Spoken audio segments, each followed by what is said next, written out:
Connect to streaming. We did that. All right, we are live. All right, let's just give some people time to come in. So the question is on my I did the title of this live. Should you have a home inspection done on a new home? Because I feel like that's a really good topic that we definitely need to go and talk about. Absolutely. That's a critical issue anymore. Yes, and it's so funny because I've heard like on agent side, right? Like on the listing agents, they be like, "It's a brand new house. You don't need to get a home inspection done." And I'm like, "Would you advise your buyer that if you were on the buyer side?" I don't think so. Well, I think it's ironic, because you go in, you start doing these inspections. I was doing one of them about a week and a half ago. We found 5 broken trusses in the attic. Wow. Wow. As simple as you can find. You know, I so we put in an offer for one of our clients, and the agent comes back and he says, "Oh, the seller says 3-day max inspection period." I'm like, "What?" I'm like, "No." I said, "We're not in COVID anymore. We're not in COVID years anymore when you know how they were bypassing inspections, paying over appraisals. No, no, no. No, that's not the market we're in today. It's not. It is not." So guys, Although it uh-huh. still happens. It does still happen. Unfortunately, sellers think that we're still in that market, but we're definitely not. And they Um, also think they can still get that price that you could then, too. correct. So everyone, so this is my YouTube fam comes on. Always, we're gonna get comments and things like that. I absolutely love my YouTube fam. So I have Keith Wilson here, who you're the co-owner of or the owner of Carol and I Close. own the company. Okay, so him and his wife Carol own So I Closer guess Listings. she's the boss. She's the boss. Yes. Yes. Happy wife, happy life. Bingo. Yes. And so, how long have you guys been in business for? We have been in business running home inspections for right at 10 years. We have done a little bit over 12,000 home inspections. 12,000. 12,000. Wow. That's looking at a bunch of houses. That is a bunch of houses. Yeah. And I feel like you get, especially when you first start, I feel like even in the real estate industry, right? Like, you, I feel like after you've been through a few of them, it's just like, okay, and now I definitely know what to look after and things like that, right? So would you say like from when you first started to now, it's kind of like you have this checklist where you're just dotting your I's, crossing your T's type of thing? Well, you definitely know what to look for. You get a little more seasoned eye on it. Sometimes I think you kind of get a third sense. You just know something's wrong when you walk in. It just takes a little while to find it. Every time you're looking at a house or that we look at a house, we find something new. I mean, I get pictures from my guys on a weekly basis going, guess what I found? And you're just like, no, you can't, no, we're not making it up. I mean, when you have an electrical cord wired directly into your electrical panel, an extension cord, a lightweight home extension cord wired directly into your electrical panel. Wow. That's crazy. Yep, it happens. So, that's what we do. We just have to look at so many different aspects. And you do learn, where you're at, the neighborhoods, the areas, especially on new to you homes, which areas are predominantly with polybutylene, what year you're going to start to find those wonderful Federal Pacific panels. You can find a lot of different little issues that you start to know when you're in the neighborhoods.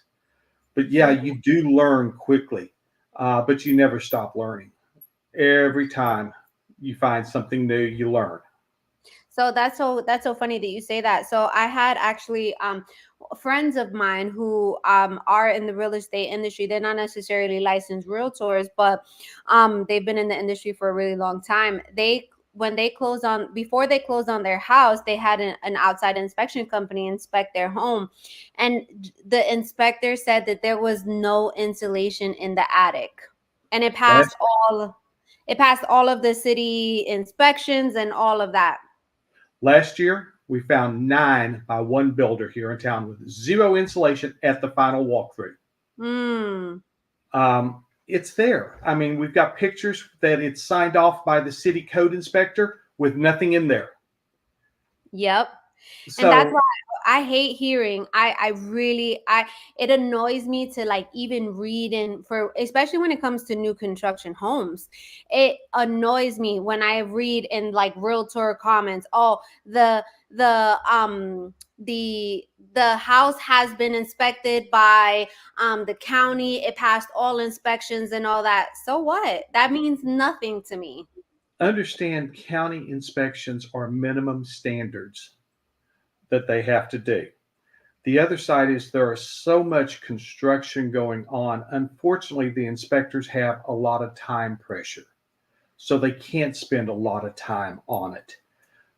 They're more looking to see that other people have signed off on tests. I followed one house. We were trying to get it to close. They had got the electrical.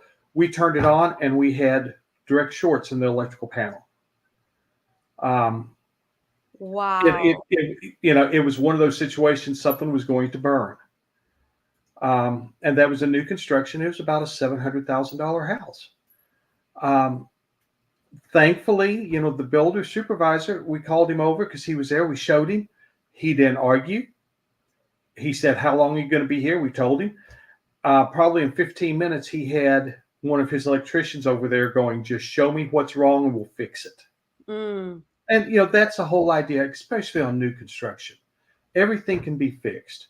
The average house in new construction has over 300 people working on it. Someone's going to have a bad day. Oh yeah. It's just odd. Someone's going to make a mistake. Our big issue that we find so frequently is a job is almost finished.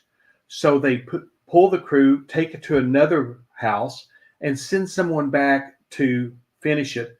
They may not have been the one that was working on it earlier. They don't Mm. know exactly what was left, or they just don't show up. That happens too. Or one trade tears up the next trade.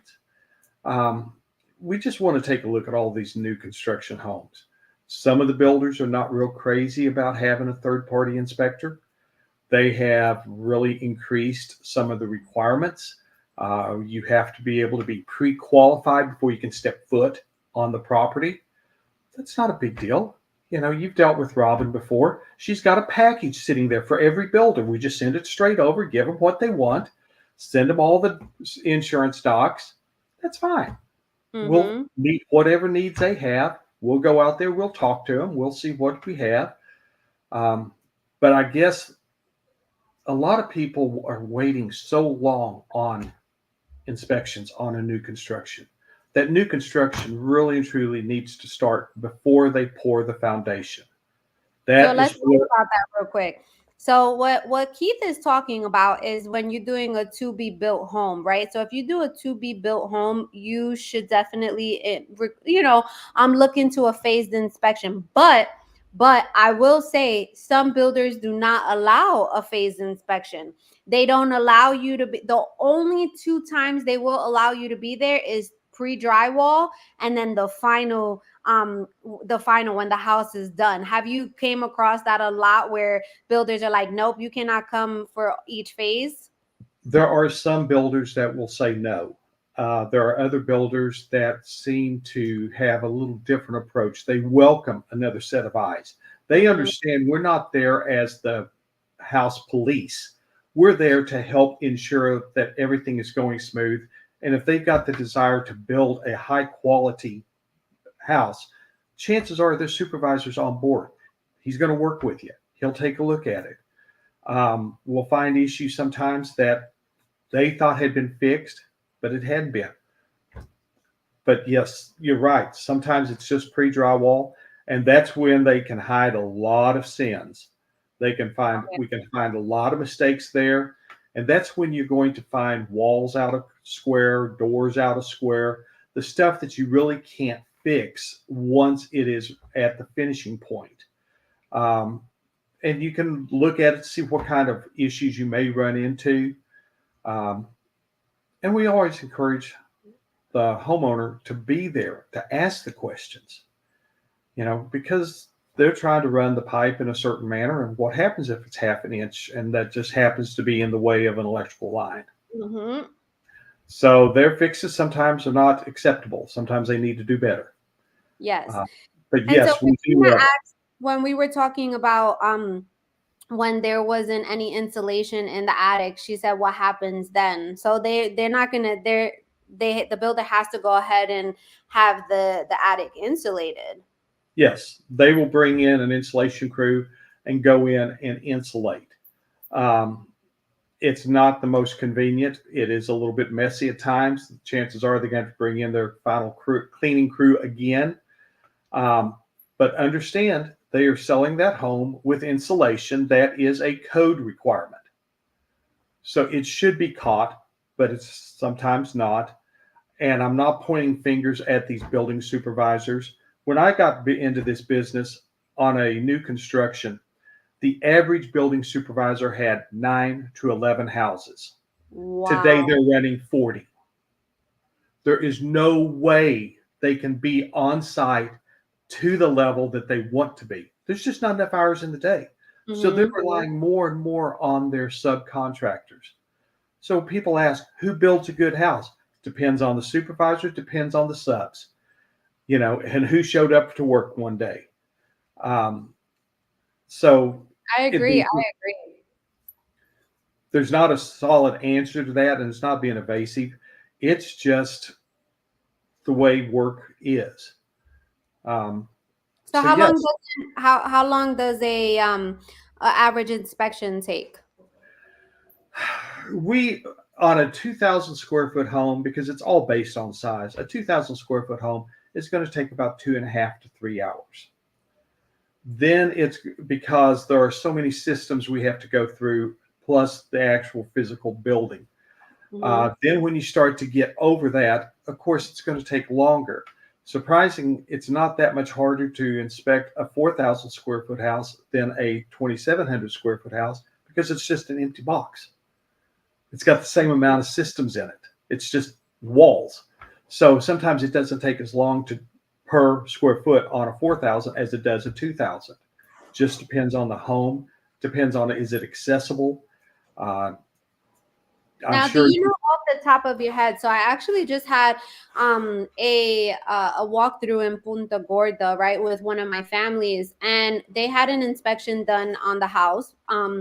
And the electrical panel that they put was 150 amps, right? Mm-hmm. And so the inspector put on the report, like normally 150 amps would be for more like an apartment complex, right? Not a single family home. Minimum should be 200 amps, right? And so we had, what are your thoughts on that? That's going to come down to the local jurisdiction. NEC, the National Association for Electrical Contractors, will say a 150 is sufficient for a certain amount of size house. But if you're looking at a 1,400 square foot house, a 150 may be adequate. If you're looking at a 3,500 square foot house with 3 air conditioners and a Tesla outside, no, you're going to have more. So that's one of those issues you have to kind of take a look at on what's the usage, what's the size of the house. There is not necessarily a code that says it has to be X amount. That is based on the local jurisdiction.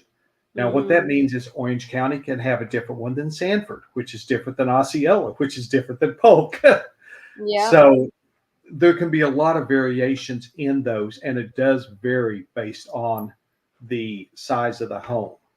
Now, one of the things we did find that was real interesting, during the pandemic and all the booming, one of the major manufacturers of the electrical panels that we were putting in all the houses had a 1.2 million panel recall. Oh my goodness. So that's one of those, when we're starting to look at the 20 to 22 build, we're pulling out serial numbers to check to see if that's one of the recalls. And we do find them. Now, thankfully, that manufacturer has stepped up. He says, we have a program for this. This is a phone number to call. We will get someone out there to take. They're not asking they're not giving any hassle. It's yes, let's get it fixed. So it's, as far as a deal, it's not even a major speed bump. It's an inconvenience because they will get someone out there very quickly and get it repaired. So what would you say if like at an advice to buyers that are looking through homes, right? Before they even put in an offer, what stuff that they should be looking at to be like, okay, should we, let's kind of do a self-inspection prior to even putting putting in an offer, getting an expert in here. I think one of the things that they want to watch is when they are looking to buy a house, so many of them are looking with their eyes and their heart. They're making an emotional decision. So someone can put a lot of lipstick on that pig and it looks really good. So, so you have to be able to separate the pretty from the bones. Take a look at how old are the windows? How old is the roof? Can you get information on the roof? If someone has gone in and done a rehab, take a look at, did they do it themselves? Did they hire somebody? If you look at the tile on the floor that they put in, if you got uneven grout lines, chances are that was Uncle Bubba that was helping them. We all have the Uncle Bubba. Oh, yeah. And we all have them in our families, and we all know them. But you need to take a look at the quality of the rehab. Take a look. Has a house been maintained? Is it clean? Is it, and I'm not talking about dusted. I'm talking, you can tell when a house has just been spit polished for a quick showing, or is it really the way it is? If the house has been maintained, then chances are it's going to be good. The issue we see so much on older homes are, one, people are falling in love because of the paint and they put in a couple of sliding doors, or they've done something that is, like I call it, lipstick, but it really doesn't affect the structure of the home. Of course, when we're looking at it, the first things we're looking for is the roof. Number one in this market, if you don't have an insurable roof, deal is done. Deal is it's done. Over with. It sure is. The only choice you have is, when are they going to put a new roof on it? And it's going to have to be before closing, because it's hard to get mortgage without insurance. Insurance, yep. And we've got several carriers that are now requiring actual copies of the inspection permit from the city. So we're having to go to online and include those into the reports, because the underwriters are going, no, you say there's a permit. Did it pass? They're asking for that documentation. Some of the markets and some of the cities that we have here in the Metroplex, they only maintain their records on permits for 10 years. So you might have an 11-year-old roof and their comment is no information.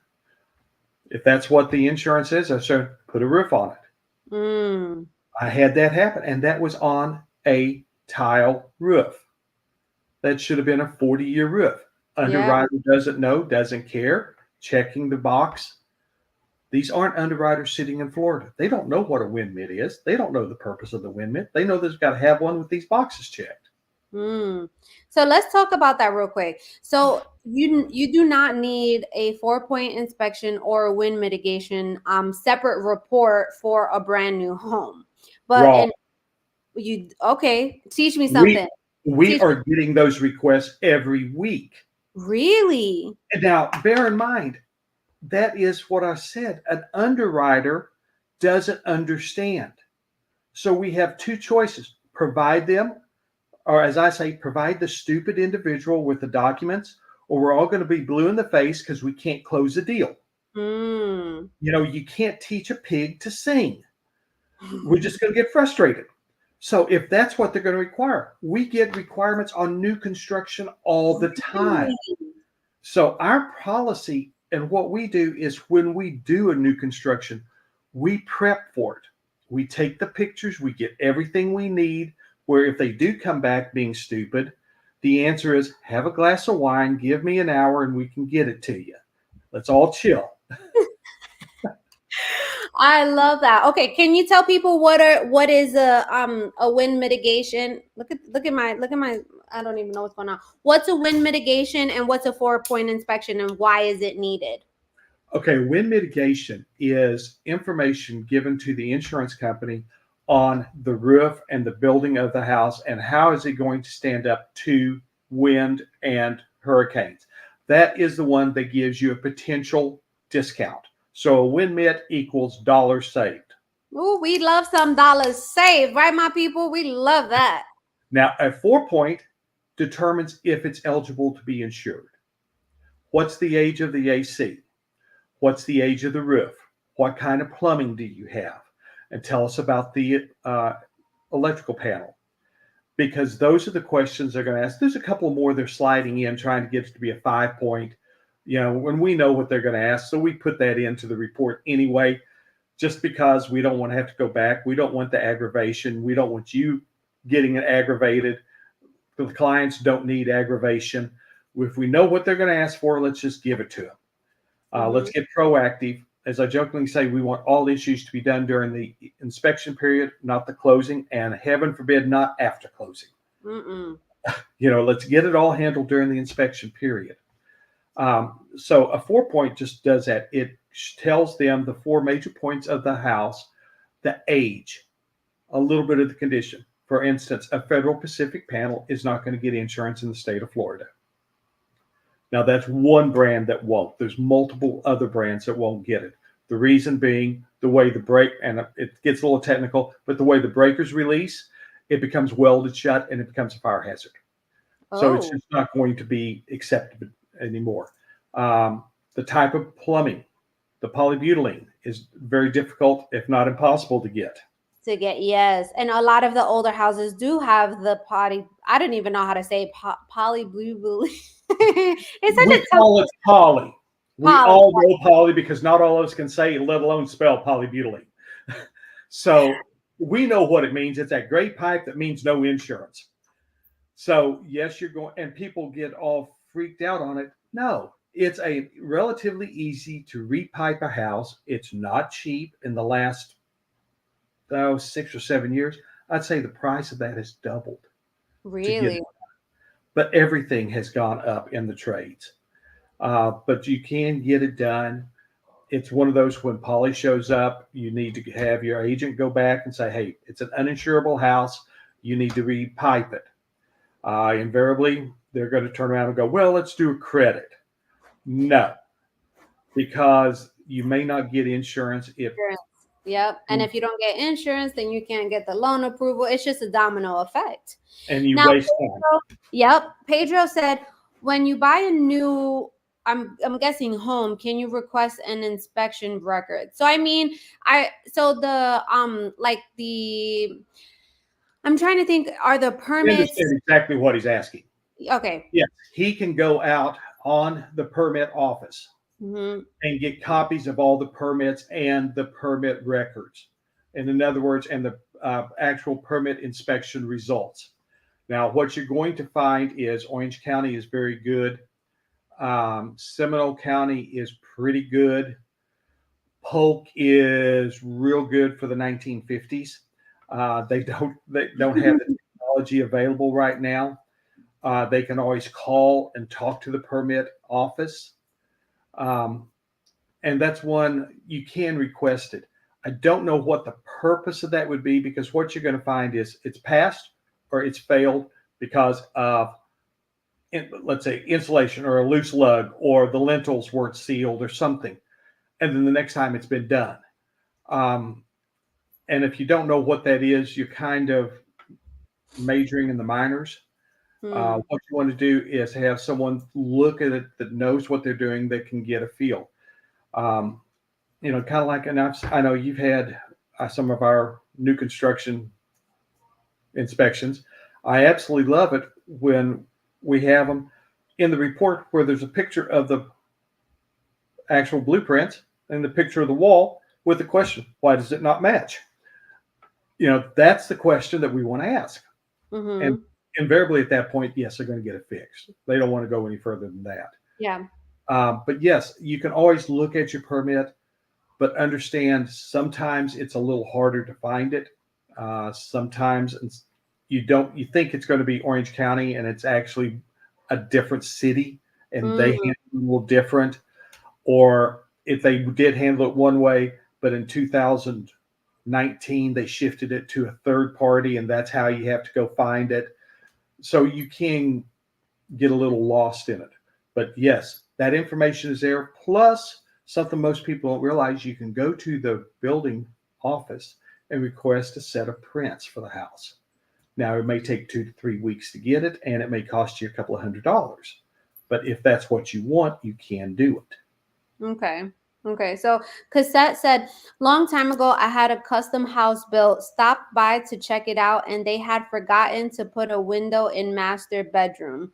Big mistake, quickly fixed. So yes, inspect things out. So Keith, go ahead. And one of the things that we have to know, because when we look at the prints, those prints may not reflect the change orders. So that's when communication with the client is absolute impossible. We ask them, what are you concerned about? What do you see? We look at it. If it looks strange, then we're going to call it out. We find outlets in the floor missed all the time, because that's a change order that they miss on the set of prints. So we usually, when we're doing that, we're checking. Sometimes you can find in the permit box a list of the add-ons. It just depends on the builder, depends on if somebody has left them there, swiped them. Okay. And what would you say, because I remember someone asked me this, like, what's the, I guess, do you have a horror story that you guys did an inspection and you guys were like, oh my goodness? How many do we have? We have found houses. We did one about 2 weeks ago. Kenrick did it. And he said it was a small house.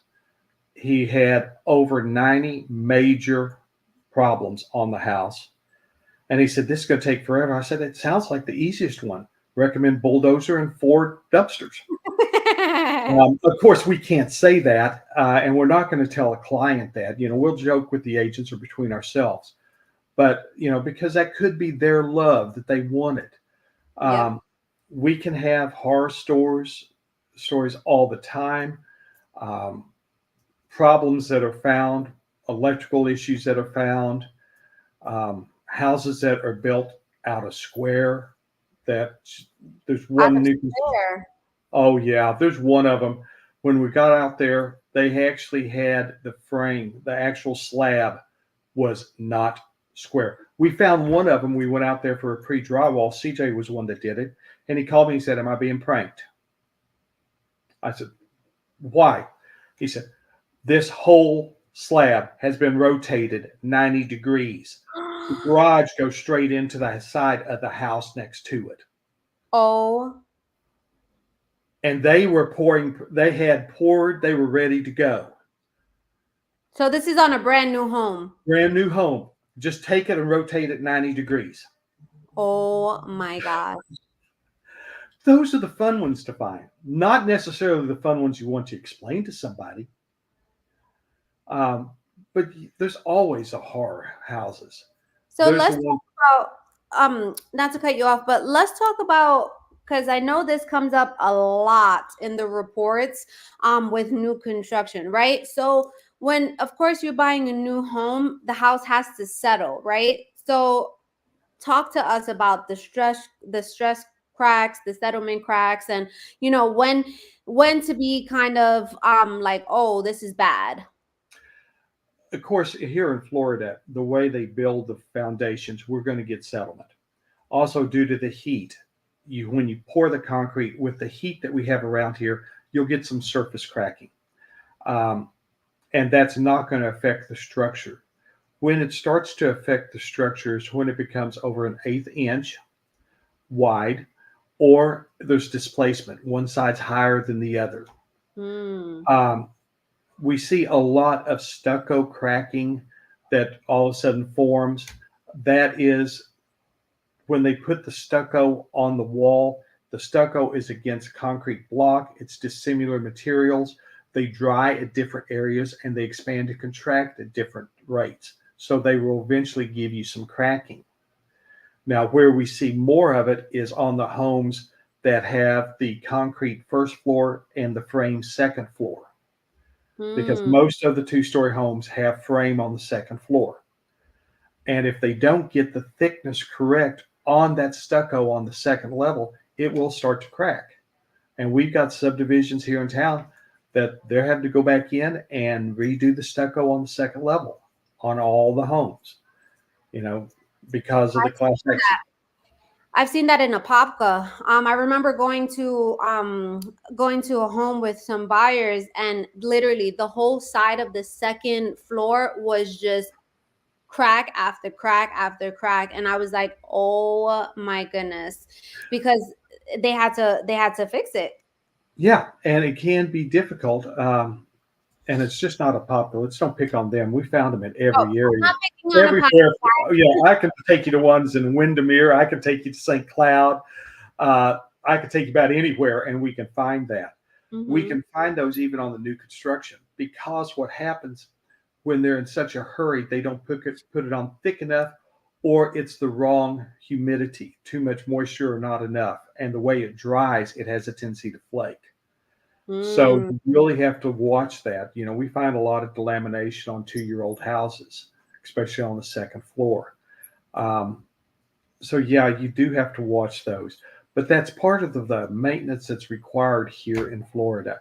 All of those things can be touched up, sealed again, repainted. It's just maintenance. You've got to maintain a house here in Florida. If you're close to the coast, your air conditioner is going to give you half life than what it is in Central Florida, simply because of the salt air. If you get 7, 8 years out of an air conditioner along the coast, you're doing well. Wow. So how long would you say that an AC should last you? Statistically, they say 12 to 15. 12 to 15. Okay. Now, I found some of them that were early 70s that were working beautifully. I found some that were a year old that are failing. I found new construction that are failing. Would you say they don't build homes like they did in the past? They can't. The reason being, if you take a look at the materials that they're using, specifically wood, you can look at the end of a piece of wood. Used to be you could see all the rings, the growth rings. Today, Mm-hmm. if you've seen 2 of them in the end of a 2x4, that's good. They're using fast growth trees. So they're growing so fast, they don't have the density. So jokingly, the houses built in the 60s and 70s, that was real good lumber. I mean, that's hard wood. They're going to be here when we're all long gone and your kids are taking care of you, because those houses are going to last. Some of the other ones, it's a different type of material. We have so much pressure on pricing anymore. Everybody's bringing stuff in from importing it. Mm-hmm. The only way they're doing that is price point. Did you find a lot of issues? Because at one point we had to have an addendum for during COVID, where the walls, we had to what were they called? There were I don't even know if they were, I think they were called like Chinese walls. It wasn't during COVID. It was actually back during the 2002 to 2006 level. That was Chinese drywall. What it Chinese was okay. they were actually, the product they were putting out was off-gassing, because of the combination of the gypsum that they were using. It was actually putting off a gas. It would Mm, create a lot of corrosion. You'd find it on blackening of hinges, copper piping, inside an air conditioner, inside of electrical panels. It would actually be off gassing. There's actually one subdivision over in Lakeland that the builders went in, moved everybody out, and re-sheetrocked the entire subdivision. wow. That was cheaper than them buying back all the houses. So, it is one. That's not something that we find as frequent. What do you But look for though when we you're in? look a lot of the discoloring Okay. of electrical, discoloring of hinges, discoloring of coils, electrical connections.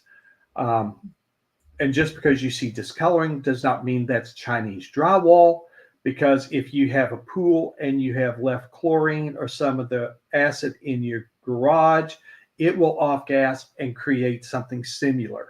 So you Oh. have to look at the condition, where you're at, and what's going on before you start calling it. Now, people will ask, okay, how do I test for Chinese drywall? The only way you're going to test for Chinese drywall is a destructive test. Cut out a piece and take it to the lab. I don't know anybody that's going to let you go into every room and cut a hole in all the walls. Mm-hmm. Typically, what they're going to say is you can cut one in a closet, hide it. Well, that's real good if every piece of drywall in that house came from the same lot at the same time. Mm. But if they brought it in a different one, or if they were combining at the lumber yard and they had different suppliers, different lots that they were bringing out to you, then that might not give you a good read. So the whole thing is, and of course now we are 20 years down the road on it. Most of them are not gassing anymore. They become inert. They just aren't that big of an issue. Okay. Now, as soon as you say that, someone's going to be highly allergic to it. And, that's always the issue. Same thing with mold. People go, well, how do I know there's no mold? You're in Florida. There's going to be mold in the house. Bottom line. Now, most of it does not, if people hear mold, they think Stachybotrys, black mold, the bad stuff. Mm-hmm. Mm-hmm. Well, it is bad stuff, but that's minimal. You may find a lot of it, especially up in attics. You may find some on trusses. We test them all the time, and it comes back that it's not something that is going to create a real issue for individuals. It's really not allergic unless you happen to be very allergic to it. To the mold. Yeah.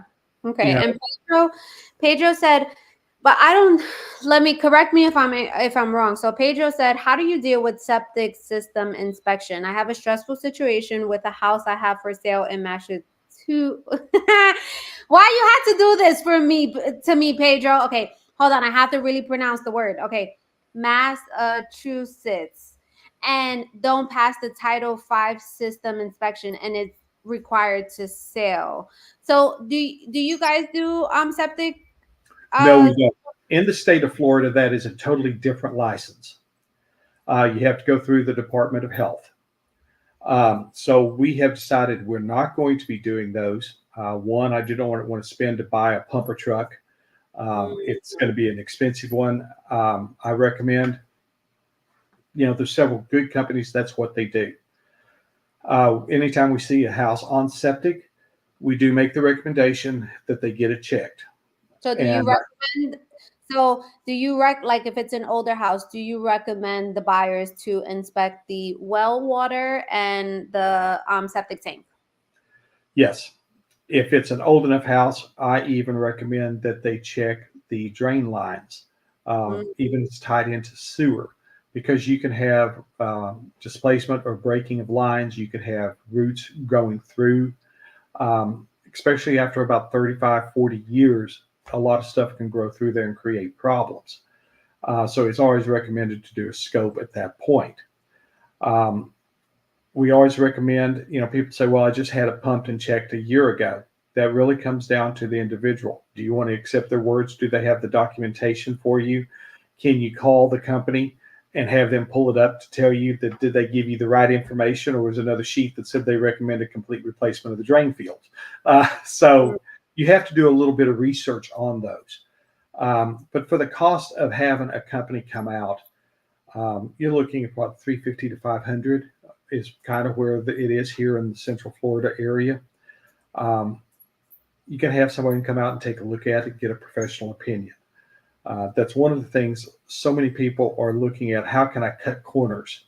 When you're looking at making the largest investment in your life outside of your kids, why are you cutting corners?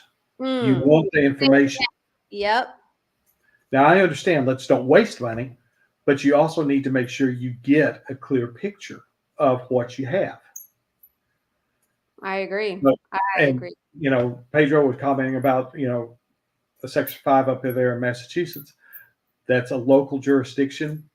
Now here, We have different one. You mentioned well water. If you're doing a VA loan, you're going to be doing a well water test. Mm-hmm.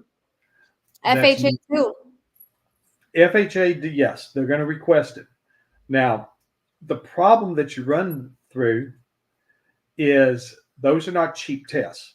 They're going to a medical lab for testing. It takes them 3 to 4 days to come back.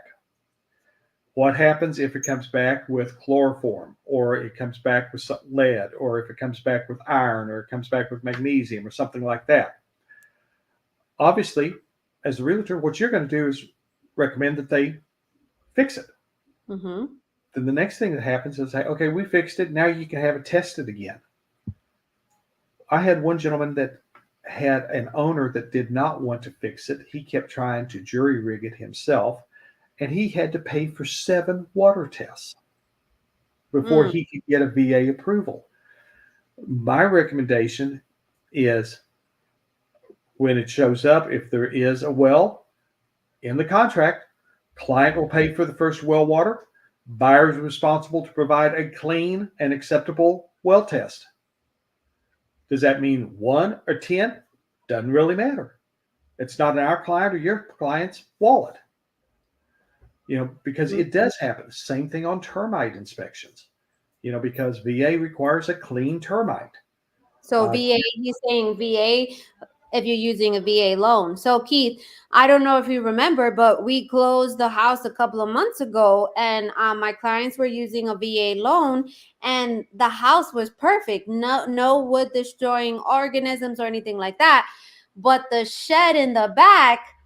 I remember that one real well. We went back there several times because, we still talk about that house.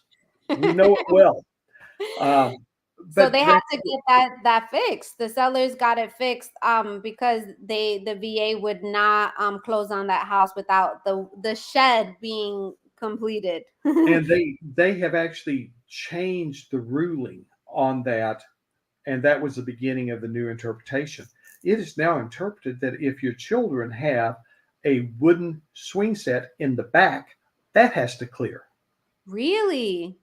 So that's the latest interpretation. Wow. So this can really expand out, because what happens if in the back area you have a barn? Do you have to get that done? So this is one of those that it is becoming more and more complicated because they are trying to, and I can understand, they're trying to protect the veterans. They're trying to protect and make sure they get a good home. I'm all for it. But the way we have to deal with it is what gives us gray hair and restless nights and the need to have a good stiff drinks occasionally, a glass of wine or whatever, just to get through it. Yep. So, and that to me is something that is critical that clients and homeowners have to understand. What's the difference in agents? What's the difference in inspectors? Price isn't your factor. It is, are they competent? Do they know what they're doing? Are they smart enough to know, if they don't know, who to go to get the information? We get, I bet you, 20 texts a week from agents with a snap. What is it? Is this a problem? Can I close? That's fine, because we want that question. One, it gives us the ability to give you a straight answer. But more importantly, it takes the agents out of the liability of operating as a home inspector. That's a no-no. Nobody wants that. Because if you say, oh, it's perfect, and you find out it's polybutylene, somebody else is going to pay that $8,000 for a repipe.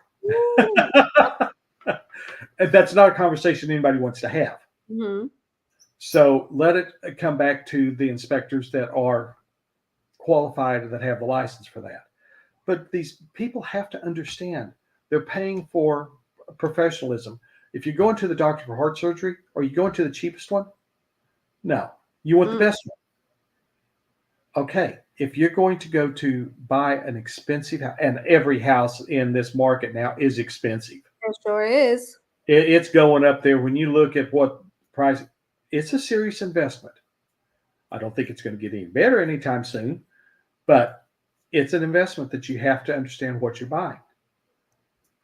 And I think that's where you can get the peace of mind in these. Absolutely. And that's the whole key. You have to have peace of mind. It's That's what important. yep. I'd rather pay something. I'd rather pay for a service and have a peace of mind than just being like, oh, and I always say this all the time that I used you guys for my own house 4 years ago, right? So it's just, I practice what I preach. Another question I wanted to ask is what are some common issues found during the home inspections? Roof. Let's go back to the roof. Number one, the roof is going to make or break the whole deal. Secondly, we find a lot of plumbing issues, a lot of little leaks, improper plumbing. It may be hard water has gotten in there and you don't get good water flow in your shower, or it doesn't totally shut off, loose toilets, electrical issues, somebody trying to be an electrician when they shouldn't be. If they open up that panel, it's going to get scary. We see a lot of that. We see people that are trying to make it more usable or a better one. We find a lot of people decide when they're up in the attic that they want to put down boards so they can put storage up there. And we don't need that. What do you, and that's such a, a lot of, we don't have basements here, right? So a lot of people want to add stuff into their attic. What's your recommendation on that, or what's your advice? You can definitely do it if you're using a solid board. I recommend 5/8 to 3/4 inch plywood. You're giving some structure up there. The trusses will hold it. That's not the problem. Where we have the problem is when somebody says, oh, let's go ahead and modify the trusses and cut some of them out so they have more usable area. Then it gets into being a little more problematic. We find a lot of houses that we inspect that the people have moved out and left all of grandma's Christmas ornaments and knickknacks from the last 30 years still up in the attic. So all that needs to be noted, to be brought out. We find a lot of moisture intrusion issues where there's been some problems and they've tried to hide it or they've covered it up. Sometimes they put on a new roof and they still have a flashing issue, so you end up with some water leaks. So what happens with let's say someone so let's say there was water intrusion, right? And I remember I've seen I don't know, I've seen TikToks where they're in apartment buildings and you just see a big bubble on the ceiling and it's just waiting to all the water to come down, right? Have you seen something like that in a house per se? Yes. Typically when there's that bubble, it's because it's a latex paint. So it's going to create like a balloon. But yes, we do find water leaks that can be serious on that. And it just depends on the situation. Right after all of our hurricanes, we always get water intrusion because the rain is being blown up into the vents. Under normal situations, they don't. Under a hurricane, yeah, it's there.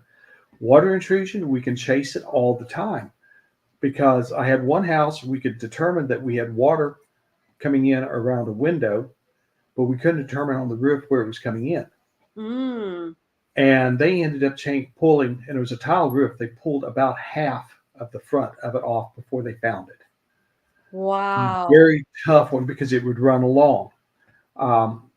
So sometimes it's not an easy go up there and put a little caulk on it. Sometimes it takes a little longer to find it.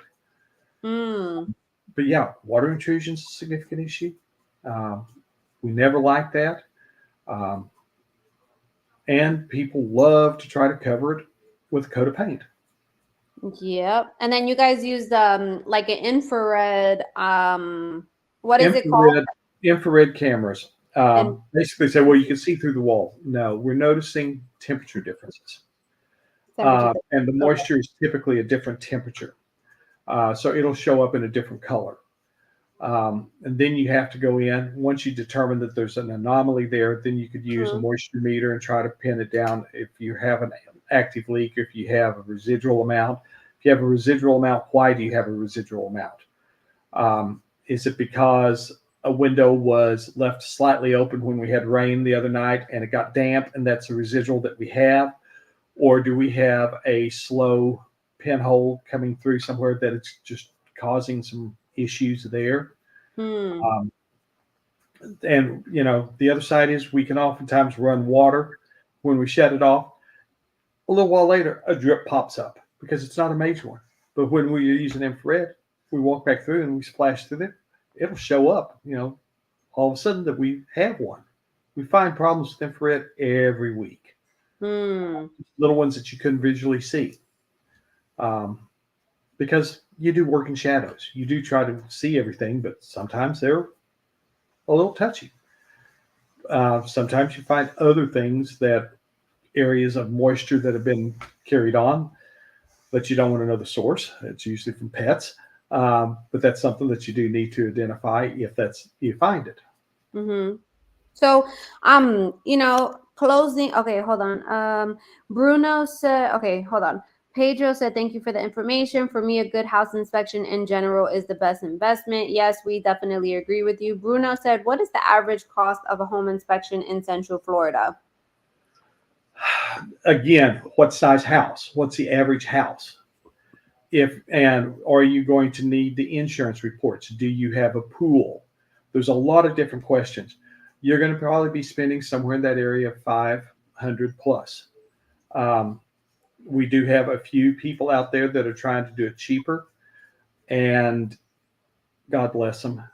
I think that 12-page report they put out is exactly what they saw.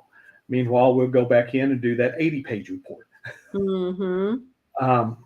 Because sometimes, especially, I feel like with everything, you get what you pay for, right? And this is what's going on even now, when I've spoken on it numerous times with my YouTube family every Sunday, is like, now, starting August 17th, which I think is today, you have to have an agreement in place with your agent to be able to go view these houses, right?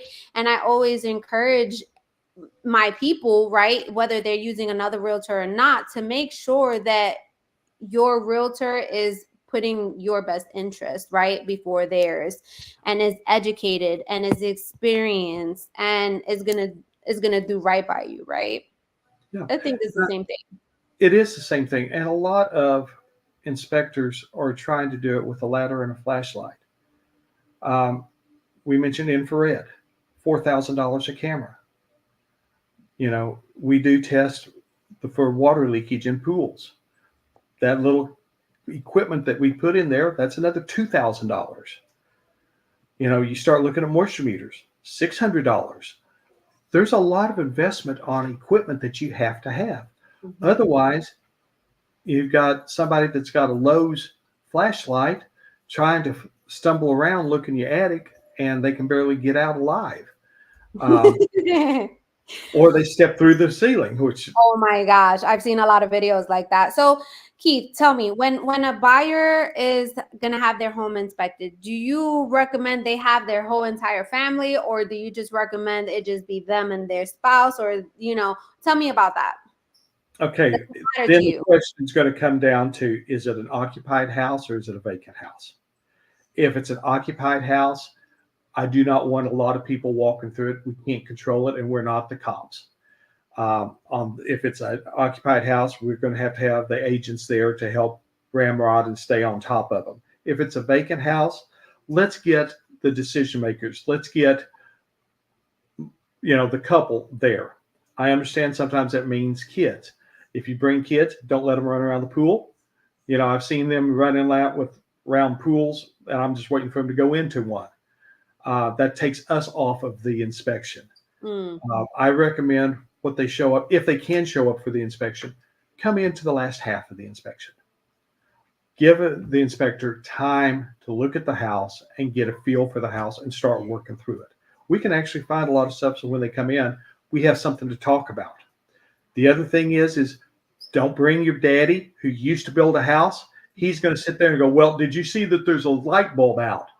Well, I'm not really interested in that $6 light bulb when you've got an $8,000 polybutylene problem, Mm. you know, and he's wanting to be worth it. I understand because, they get frustrated because they're not adding to protect their child. I understand that. Um, but let's keep the number down. Let's just keep the chaos down. When Mm-hmm. they're going through it, the more chaos that's going on, they're going to miss asking questions. They're not going to understand something. They're going to create an environment that's harder to give a good inspection. Just like we don't need the dogs running through the place. Or, Mm-hmm. I hate to see my guys having to chase a cat through the neighborhood because it got out. Oh Been yeah. done with it. So, I always suggest that they do come in toward the last part because we Mm-hmm. want them to be able to see it. Ask the questions as we explain it. If they don't understand, then we need to go into it further. If they do Absolutely. understand, we don't need to belabor the point. Yep. And then what I love about you guys is that we have the report the same night. And if they have any questions, if I have any questions, you guys are always available to kind of like, let's talk more in depth about that because I don't understand, right? I always tell on YouTube to my family, I'm like, hey guys, I don't know everything, right? So that's why we're gonna dig into it, and I'm gonna call the expert who knows it, right? So the poly pipes and all that, I'm not an expert when it comes to that stuff, but I know how to look out for. I know I can see that it is one, right? But if we have more questions on that, then that's when we get the expert you involved, right? So I absolutely love that. Now, do you have any like final advice for, one thing I wanted to say before we wrap up is that I personally recommend that sellers are not home during the inspection, because I just had a an experience with one of my sellers who she was adamant about being home for the inspection, right? So the buyers had their inspector come into the house. He's inspecting the home. I'm guessing she's like right behind him asking, how's the house? And he made, oh my gosh, I can't believe he's like, oh no, everything looks fine. So when it came to the buyers getting their inspection report, and there's line A through Z, and she's like, but wait a minute, the inspector said everything was fine. And so it's really hard to make her understand, like, okay, I don't know what the inspector told you, but here's the list. One, I think it is, I look at it, this is a time for the client to be in the home. The agents can be there and they can get a feel for how that house is going to fit for them. They can visualize them living in it, not to the standards of the homeowner. The Mm-hmm. homeowner's trying to build value, everything is wonderful, and that is their perspective. Asking the questions, it's come down, sorry, the conversation is going to be with the client. I've had to take the clients outside. We've had to ask the seller to leave because they would not let us have a conversation. Um, Literally, I've had one of them that we had to meet down at Starbucks down the street so we could have a conversation, because it is a problem. They do try to intrude. Listing agents will do the same thing. And those, bless their hearts, I'll turn around and go, and that that's an inappropriate question, so I'm going to overlook it because Mm. it is. They do not need to ask. The other thing that just kills me is when we find out they have sent, or the client has sent the entire report to the buyer or to the owner. Well, that's showing everybody your whole card playing poker. Mm-hmm. Why would you show that? They didn't pay for it. They're trying to hide it from you. Mm-hmm. Um, and there could be concerns that a buyer may have that they're asking specifically for their lifestyle. Can we add this? Can we do that? How hard would it be to pull out that counter? And that's not what that owner wants to hear because that's their house. Mm-hmm. It's perfect. We know that. It's perfect all the time. Um, so, yeah, we get that all the time. We have to be very aware of what we say. We Absolutely. also have to be very careful not to turn around and say, oh, this is a terrible house. People will panic. Well, what we might be saying is a terrible job on this, or whoever laid the tile didn't know what a level was. But, Mhm. we have to be very cautious. I always tell our guys we don't use adjectives and adverbs. The Mm. house is a house, and that's it. We don't flavor it. This is a problem. This is where it is. Next. This is what's noted. Where it is. Next. Yep. Let them decide. And if Did they one, put lipstick on the pig, you're gonna see it in the report. well, I did one house a few years ago. The actual report came out at 680 pages long. Wow. It was an REO, 19,000 square foot home. Out of the 8 air conditioning systems, 1 worked. It had polybutylene. It had roof leak. It had everything you could imagine. It took 3 inspectors 13 hours in the house. Wow. And I thought, this deal has just blown to sky high. We got a call to go back out about a month later to do a recheck on some of the stuff, to do a reinspect, because the man had him fix it, and he wanted us to check.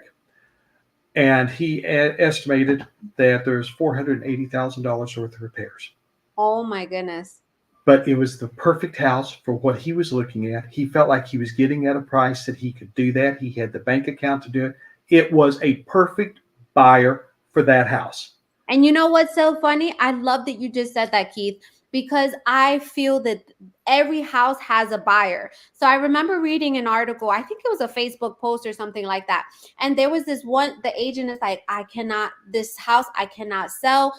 It's a beautiful house, but where it's located, the highway is right there, right? Like you could literally hear the trucks. And then, so a buyer comes along and she's like, oh my gosh, this is a perfect house. And the agent is like, oh my, does she not hear like the trucks, the highway? She was deaf. Exactly. So Why I not? love that every house has a buyer. And the other side is, sometimes what we find is when people find a house and they love it, and it just doesn't come together after the inspection. The owner's not willing to do the repairs that's going to be required. They can't come to a meeting of the minds. And they're all down because they're back on the market. What I have found, most of the time, the next house they love more. They find the house, that they really are looking for. They find another one that they fall in love with. Did one home, went out there because they'd had a roof put on it, and I kept telling them, you're not supposed to see sunlight through the roof. They had people out there 5 times. We went out there.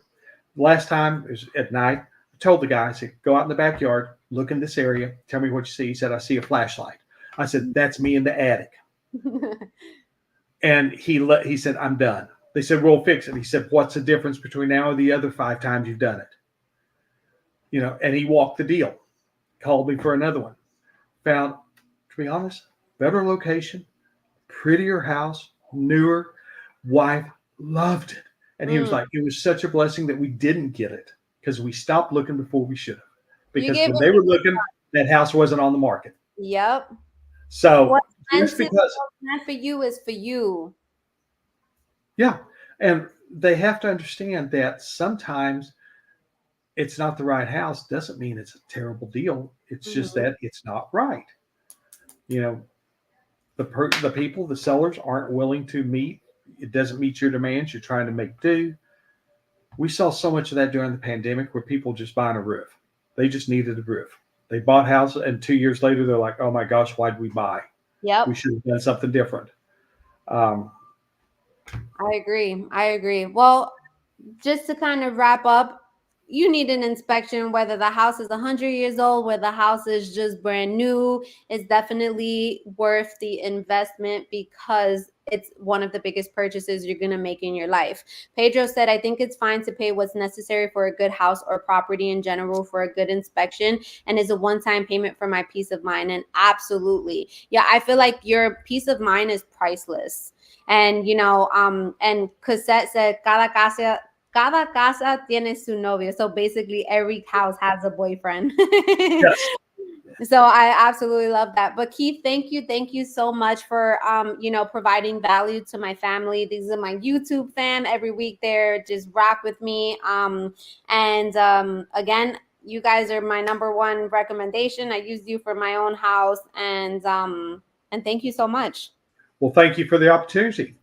All right. Y'all have a great evening.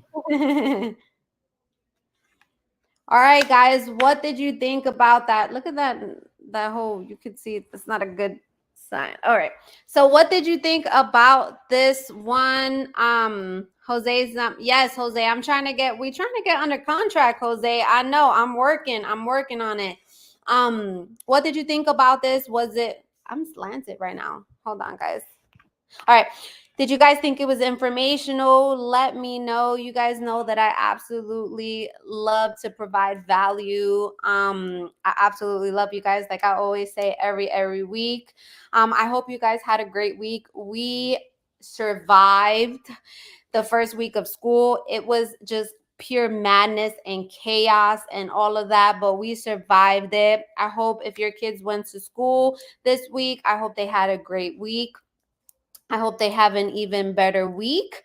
Let me see. 1 second. Let me see. I don't even know how to. Oh, I think he's still in the waiting room. Anyways, tomorrow I'm not gonna have a video. I know I've been I was stressing out because I'm not going to have a video for you guys tomorrow, but this week was absolute chaos. As I mentioned, it was just very, very, very, just super busy. But Tuesday we do have an Ocala video that's going to be, coming up. It's beautiful house under 300,000, ceramic white tiles. So I can't wait for you guys to see that. If you guys have any questions, let me know.